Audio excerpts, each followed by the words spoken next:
So বন্ধুরা, কিছুদিন আগেই স্মার্ট বাজারে গিয়েছিলাম আর সেখান থেকে নিয়ে এসেছিলাম আমুলের একটা ফ্রেঞ্চ ফ্রাইস, যেটা খেতে মামাম খুবই ভালোবাসে। তো মামাম অনেক দিন ধরে বলতো যে এটা খাও এটা খাও, তো ওখানে গিয়েছিলাম।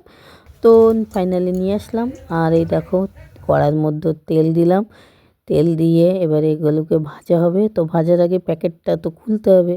তো প্যাকেটটা প্রচুর পরিমাণে শক্ত ছিল। আর এর মধ্যে যে মানে আলুগুলো ছিল, ঠিক আছে, এগুলো একদম বরফে শক্ত শক্ত হয়ে গিয়েছিলো, যেহেতু ফ্রিজে ছিল।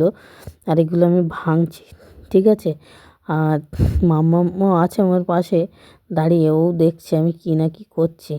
আর আমিও তো খুবই এক্সাইটেড। আর মাম্মামের আগের থেকেই মুখে ঝোল বার হচ্ছে। যাই হোক, একটা দিলাম, দেওয়ার পরে যা ছ্যাঁকা ন্যাকা হলো বাবা, কী আর বলবো।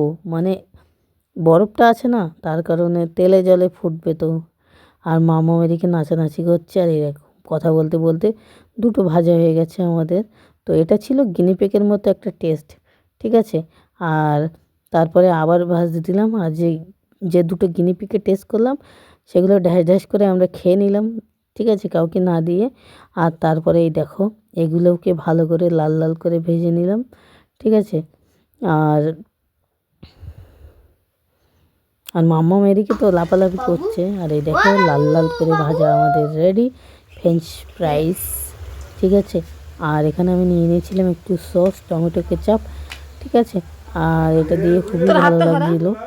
আর আমি ভাবছি বাড়িতেই আমি একটু ফ্রেঞ্চ ফ্রাইস এরকমভাবে বানাবো, চেষ্টা করব। তো যদি কোনো দিন বানাই, সেই ভিডিওটাও তোমাদের সঙ্গে শেয়ার করব। তো যাই হোক, পরেরগুলো ভালো করে পরবর্তী ছিল, একসঙ্গে তো দিইনি, অর্ধেক অর্ধেক দেওয়া হয়েছিল। তো সেগুলোও ভেজে নিলাম। নেওয়ার পরে এই যে পরিবেশন করলাম সস দিয়ে। এখানে মাম্মাম, গগন, বাড়ির সবাই আছে, সবাই খাচ্ছে। আর হ্যাঁ, তোমাদের যদি ভিডিওটা ভালো লেগে থাকে, অবশ্যই ভিডিওতে লাইক করে কমেন্ট করে জানিও, ঠিক আছে। আর এই দেখো, গগন প্রথমবার ফ্রেঞ্চ ফ্রাইস খাচ্ছে। বাড়িতে তো আলু ভাজা খাই, একরকম আলু ভাজা। তো গগনের ঝাল লাগছে কি লাগছে আমি জানি না, ফ্রেঞ্চ ফ্রাইস তো ঝাল থাকেই না। তো যাই হোক, বাদ দাও।